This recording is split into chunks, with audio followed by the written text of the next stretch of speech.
বাংলাদেশ থেকে একটা বড় খুনিকে এসটিএফ অ্যারেস্ট করেছিল, জেনে রাখুন।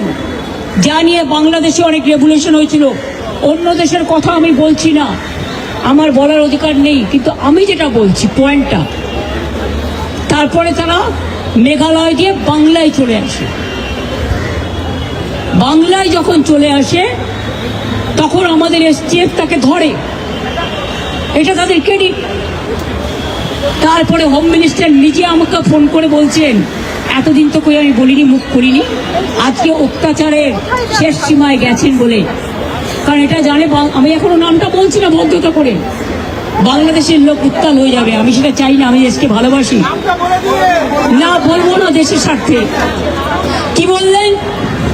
आप थोड़ा आपको बंगाल पुलिस को बोल दो, ये बात बाहर में नहीं कहने के लिए, ये देश के लिए है।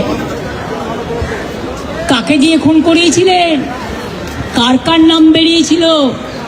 আজ গভর্নমেন্ট চেঞ্জ হলেও মনে রাখবেন, আমি তো সবটাই জানি। আমার হৃদয়টাই একটা কথা ভান্ডার, তথ্য ভান্ডার, সত্য ভান্ডার।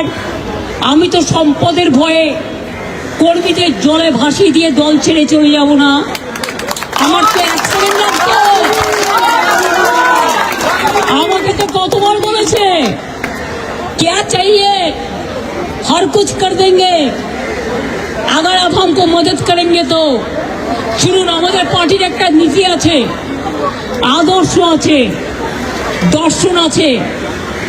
আজকে আমার দুঃখ একটাই, যাদের জন্য সারা জীবন করেছি তারা আজকে গদ্দারের সাথে লাইন করছে। তোমার এলাকায় যখন বাড়ি ভাঙে 7,000 লোক, আমি নিজে ফোন করে তোমাদের যেতে বলি, তোমরা যাচ্ছ না। দাঁড়াও ভাই, একটু চুপ করো। আমি আপনাদের বলি, আমি বলেছিলাম যখন মসজিদের মাইক কেড়ে নেওয়া হচ্ছিল যে তোমরা একটা কেস করো, করেনি সে। বকরিদের ব্যাপার নিয়ে আফরুজ্জামানকে দিয়ে মহুয়া মৈত্র কেস করলেন, আমাদের তৃণমূল কংগ্রেসের এমপি। আর যারা আজকে গদ্দারি করছে তৃণমূলটাকে ভাঙবার জন্য, আমি বলি ঈশ্বর আল্লাহ তেরে নাম সবকো সুমতি দে ভগবান। যদি কোনোদিন কোনো ভালো কর্ম করে থাকি,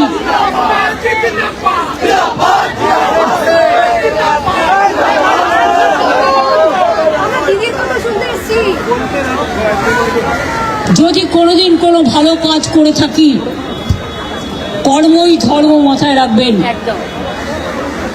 সেটা মেনে চলবো।